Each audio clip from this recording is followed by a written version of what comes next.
জাতীয় বিশ্ববিদ্যালয়ের অধীন অনার্স কলেজ বিভিন্ন পাবলিক বিশ্ববিদ্যালয়ের অধীনে চলে যাবে। সিদ্ধান্তটি আগেই নেওয়া হয়েছে, এখন বাস্তবায়নের জন্য কমিটি করে দিয়েছে বিশ্ববিদ্যালয় মঞ্জুরি কমিশন। পাবলিক বিশ্ববিদ্যালয়ের উপাচার্যরা যদিও বলছেন এই দায়িত্ব নিতে গেলে তাদের অবকাঠামোর সক্ষমতা বাড়াতে হবে।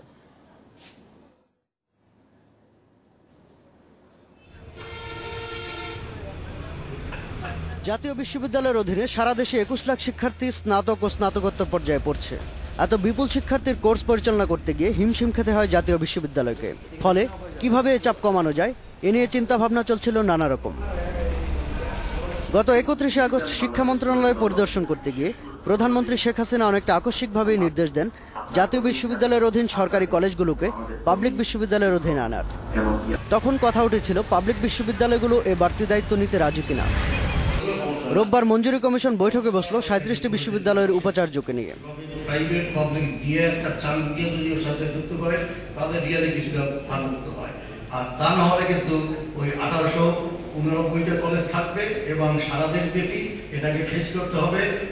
তবে ঢাকা বিশ্ববিদ্যালয়ের উপাচার্য অধ্যাপক আরিফিন সিদ্দিক মনে করেন জাতীয় বিশ্ববিদ্যালয়ের একার পক্ষে এত বিপুল শিক্ষার্থীর পড়াশোনা পরিচালনা করা, পরীক্ষা নেওয়া, ফলাফল প্রকাশ কঠিন। যেখানে মাস্টার্স প্রোগ্রাম থাকবে সেটা টিচিং ইউনিভার্সিটির সঙ্গে সংযুক্ত না থাকে, সেটার মান কোনোভাবে খুব বেশি এগিয়ে নেওয়া যায় না। সরকারি বিশ্ববিদ্যালয়গুলো যে অনার্স মাস্টার্স প্রোগ্রামগুলো আছে সেগুলো পাবলিক বিশ্ববিদ্যালয়গুলো আসাটা অতি জরুরি। তবে অবকাঠামো আর মানব সম্পদ ব্যবস্থাপনার বিষয়টি হয়ে দাঁড়িয়েছে মূল মাথা ব্যথা। সেটার কৌশল কি হবে তা ঠিক করতে 6 সদস্যের কমিটি করার সিদ্ধান্ত নিয়েছে মঞ্জুরি কমিশন। সেগুলো শুধু অধিভুক্তি করার জন্যই থাকবে না, এখানে আমরা প্রমিস করতেছি যদি এটা বাস্তবায়ন করার জন্য একটা ছোট্ট কমিটি করবো, এইটাকে দ্রুততম পর্যায়ে আমাদের শিক্ষার উচ্চশিক্ষার মান উন্নয়ন প্রকল্প বৃদ্ধি করতে হবে। এই কমিটি সিদ্ধান্ত বাস্তবায়নে কাজ করবে বলে জানান আজাদ চৌধুরী। শাহাদাত স্বপন, ইন্ডিপেন্ডেন্ট নিউজ, ঢাকা। এই বিষয়ে আলোচনার জন্য আমাদের সঙ্গে আছেন চট্টগ্রাম বিশ্ববিদ্যালয়ের উপ উপাচার্য ডক্টর ইফতেখার উদ্দিন আহমেদ। আমরা প্রথমেই তার সাথে কথা বলছি। ডক্টর ইফতেখার, আপনি আমাদেরকে জানান যে আপনি কি এই যে জাতীয় বিশ্ববিদ্যালয়ের যে অনার্স পরীক্ষা, সরকারি বিশ্ববিদ্যালয় কলেজগুলির যে অনার্স পরীক্ষা, সেগুলি আপনারা নিতে এই মুহূর্তে রাজি আছেন কিনা বা এই মুহূর্তে আপনারা নিতে পারবেন কিনা? ডক্টর ইফতেখার।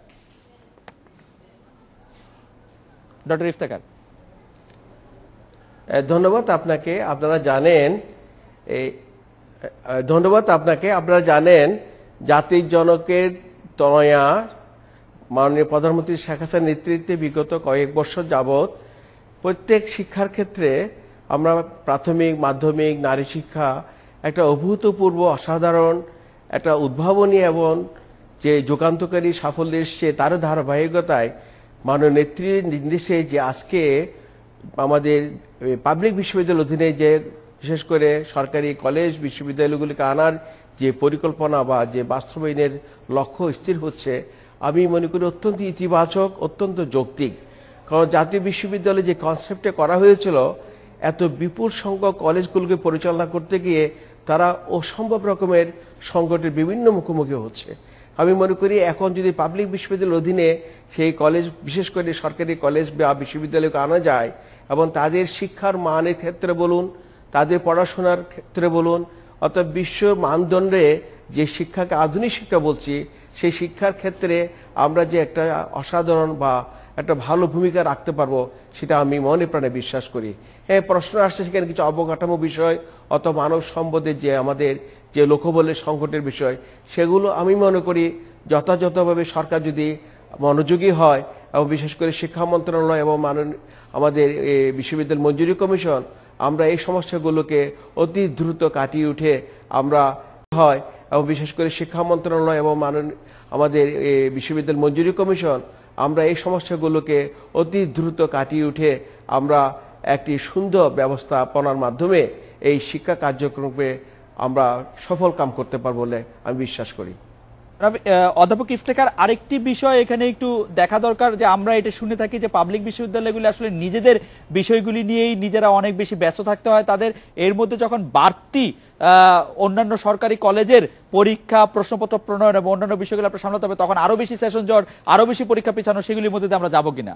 না, আসলে দেখুন, দেশটা আমাদের সকলেরই, এই দেশটাকে আমাদের রক্ষা করতে হবে এবং দেশে যে বিপুল সংখ্যক তরুণ সমাজ, আমরা বর্তমানে 10 থেকে 24 বছর বয়সের মধ্যে যে আমাদের জনসংখ্যা, তা হচ্ছে 4,76,00,000। এই 4,76,00,000 যে শিক্ষার্থী, তাদের শিক্ষা জীবন যদি আমরা নিশ্চিত করতে না পারি, তাদেরকে আমরা যদি মানব সম্পদে রূপান্তর করতে না পারি, তাহলে আমরা দেশটা কতটুকু পিছিয়ে যাব সেটা আমাদের আগেই ভাবতে হবে। তাহলে আমরা সংকটগুলো অবশ্যই আমাদের থাকবে এবং সংকটগুলো কাটিয়ে ওঠার যে আমাদের শক্তি রয়েছে, এগুলো আমরা আমাদের যদি সঠিক যথার্থ ব্যবস্থাপনার মাধ্যমে এগুলো যদি আমরা অ্যাড্রেস করতে পারি, আমার মনে হয় না যেগুলোকে আমরা সংকট বলছি, যে সমস্যা। আপনাকে ধন্যবাদ। আমরা এই একই বিষয়ে আমরা রাজশাহী বিশ্ববিদ্যালয়ের সাবেক উপাচার্য অধ্যাপক ডক্টর আব্দুল খালেক, সিলেট সরকারি মহিলা কলেজের অধ্যক্ষ অধ্যাপক নজরুল হক চৌধুরী, বগুড়া সরকারি শাহ সুলতান কলেজের অধ্যক্ষ যোগেন্দ্র কুমার মন্ডলের মন্তব্য শুনবো। প্রথমে অধ্যাপক ডক্টর আব্দুল খালেক, আপনার মন্তব্য শুনতে চাইবো যে যদি সরকারি কলেজগুলির স্নাতক এবং অন্যান্য পরীক্ষা সম্মান এবং অন্যান্য পরীক্ষাগুলি যদি পরিবীক্ষণের দায়িত্ব বিশ্ববিদ্যালয়ের উপরে এসে পড়ে, তাহলে সেই বিশ্ববিদ্যালয় সেগুলি পালন করতে পারবে কিনা? ডক্টর আব্দুল খালেক। ধন্যবাদ। একটু আগে আমি চট্টগ্রাম বিশ্ববিদ্যালয়ের উপাচার্য মহোদয়ের কথা শুনছিলাম। চমৎকারভাবে তিনি তার বক্তব্য উপস্থাপন করেছেন। আমাকে যে প্রশ্ন এখন করা হয়েছে, আমি রাজশাহী বিশ্ববিদ্যালয়ের উপাচার্য ছিলাম, সেদিক থেকে রাজশাহী বিশ্ববিদ্যালয়ে আমার যে অভিজ্ঞতা রয়েছে, তাতে আমি দৃঢ়ভাবে বিশ্বাস করি যে রাজশাহী বিশ্ববিদ্যালয়ের উপর যদি বেসরকারি কিছু বিশ্ববিদ্যালয়ের দায়িত্ব অর্পণ করা হয়, তাহলে রাজশাহী বিশ্ববিদ্যালয় সে দায়িত্ব পালন করতে পারবে। কেননা এর আগে আমরা রাজশাহী বিশ্ববিদ্যালয়ে যখন শিক্ষক ছিলাম, তখন সেই সময় অর্থাৎ 1992 সালের আগ পর্যন্ত রাজশাহী বিশ্ববিদ্যালয়ের অধীনে উত্তরবঙ্গ এবং দক্ষিণবঙ্গের সবগুলো কলেজ কিন্তু রাজশাহী বিশ্ববিদ্যালয়ের অধীনে ছিল। অর্থাৎ রাজশাহী বিশ্ববিদ্যালয় তাদের পরীক্ষা নিয়ন্ত্রণ করত। সেদিক থেকে তো এখন অনেকটা হালকা হয়ে যাবে। দক্ষিণবঙ্গে বিশ্ববিদ্যালয় রয়েছে, তারা সেখানকারই নেবে। জি, আমি বুঝতে পারছি যে আপনি আগে স্যার, তাহলে আপনি বলতে চাচ্ছেন যে এটা হয় যে স্যার এটা বড় কোনো ঝামেলা সৃষ্টি করবে বলে আপনি মনে করছেন না, বা বড় কোনো সংকট সৃষ্টি করবে না? রাজশাহী বিশ্ববিদ্যালয়ের পক্ষে এটা খুব কঠিন হওয়ার কথা নয়।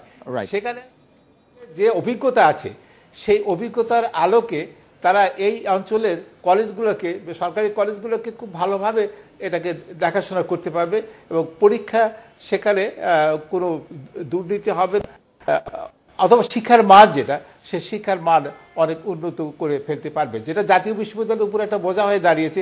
এবং মাননীয় প্রধানমন্ত্রী যথাযথ সিদ্ধান্ত নিয়েছেন এবং আমাদের ইউজিসি এবং শিক্ষামন্ত্রী মহোদয় তারা যে সিদ্ধান্ত নিতে যাচ্ছেন, এটা একটা যুগান্তকারী সিদ্ধান্ত, এটা একটা ঐতিহাসিক সিদ্ধান্ত। আমার মনে হয় যে স্যার আপনাকে ধন্যবাদ।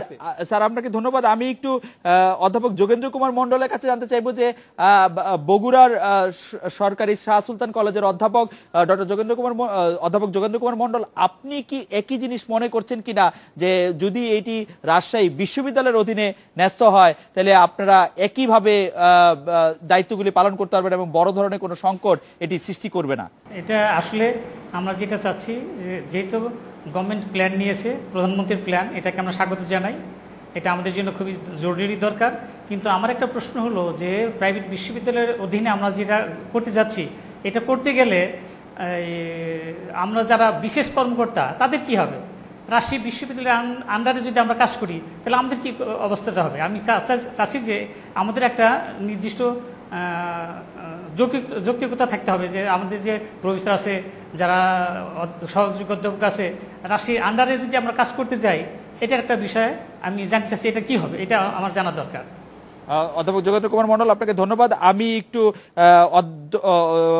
সিলেট সরকারি মহিলা কলেজের অধ্যক্ষ অধ্যাপক নজরুল চৌধুরী, আপনার কাছ থেকে একটু জেনে নিতে চাইবো যে আপনি এই বিষয়টিকে কিভাবে দেখছেন, যে হয়তো চট্টগ্রাম বিশ্ববিদ্যালয় বা সিলেট বিশ্ববিদ্যালয়ের অধীনে সিলেট সরকারি মহিলা কলেজের পরীক্ষা এবং অন্যান্য বিষয়গুলি যে নিয়ন্ত্রিত হবে, সেটি আপনি কিভাবে দেখছেন? অধ্যাপক নজরুল চৌধুরী। ধন্যবাদ আপনাকে।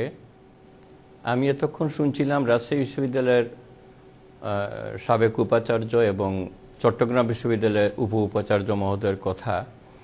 আমি মাননীয় প্রধানমন্ত্রীর সেই সিদ্ধান্তকে স্বাগত জানাচ্ছি এজন্য যে উনি যুগান্তকারী একটা সিদ্ধান্ত নিয়েছেন, শিক্ষা মন্ত্রণালয় একটা যুগান্তকারী সিদ্ধান্ত নিয়েছে সরকারি কলেজগুলোকে এই শিক্ষার মান বজায় রাখার জন্য এবং যথাযথভাবে পরীক্ষা অনুষ্ঠানের জন্য, যথাসময় পরীক্ষা অনুষ্ঠানের জন্য অবশ্যই আমি মনে করি এই সিদ্ধান্তটা অত্যন্ত ফলপ্রসূ হবে।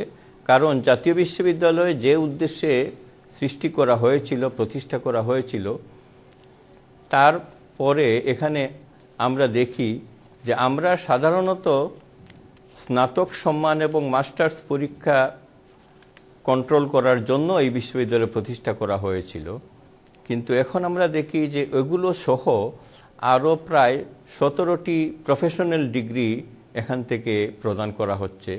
জাতীয় বিশ্ববিদ্যালয়ের লোড এত বেশি হয়েছে যে এটা আর এইরকম এই অবস্থায় চালানো, অনেক ইচ্ছা থাকার পরেও অবশ্যই এটা যদি ডিসেন্ট্রালাইজ করা না হয় তাহলে শিক্ষার মান সম্মত যথাযথ রাখা এটা সম্ভব হবে না। অধ্যাপক নজরুল হক চৌধুরী, আপনাকে ধন্যবাদ। আমি একটু অধ্যাপক খালেক আপনার কাছে দুটি বিষয় জানতে চাইবো। যে অধ্যাপক যোগেন্দ্র কুমার মন্ডল একটি বিষয় জানতে চাইছিলেন যে বিসিএস পাশ করে যারা সরকারি কর্মকর্তা হিসাবে বা সরকারি শিক্ষক হিসাবে, সহযোগী অধ্যাপক হিসাবে, সহকারী অধ্যাপক হিসাবে আছেন তাদের কি হবে। আর আরেকটি বিষয় আপনাকে জানতে চাইছিলাম যে জাতীয় বিশ্ববিদ্যালয়ের 3টি শাখা 3টি অঞ্চলে স্থাপন করে এটিকে বিকেন্দ্রীকরণ করা যেত কিনা। আপনার কাছে এটি শুনে আমি আবার অধ্যাপক ইফতেখারের কাছেও একই বিষয় একটু শুনতে চাইবো। অধ্যাপক আব্দুল খালেক।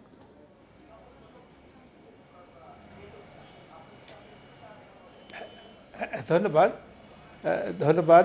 এখানে জাতীয় বিশ্ববিদ্যালয়ে যেভাবে শুরু করা হচ্ছিল, জাতীয় বিশ্ববিদ্যালয়ের আমরা 1992 সালের কথা, এর সঙ্গে আমরাও খানিকটা সম্পৃক্ত ছিলাম। জাতীয় বিশ্ববিদ্যালয় প্রতিষ্ঠিত হয়েছিল যে লক্ষ্যে, অর্থাৎ সেখানে আমাদের গবেষণা কাজ চলবে এবং জাতীয় বিশ্ববিদ্যালয় জাতির আশা আকাঙ্ক্ষাকে পূর্ণ করবে, এই ধরনের একটা প্রত্যাশা ছিল।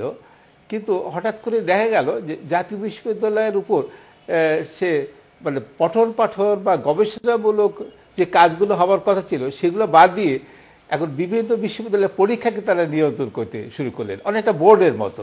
যেমন আমাদের এডুকেশন বোর্ড আছে, ইন্টারমিডিয়েট পরীক্ষাগুলো তারা নিয়ন্ত্রণ করে, দেখাশোনা করে, ঠিক তেমনি করে জাতীয় বিশ্ববিদ্যালয় বিভিন্ন কলেজের পরীক্ষাগুলো তারা দেখতে থাকলো।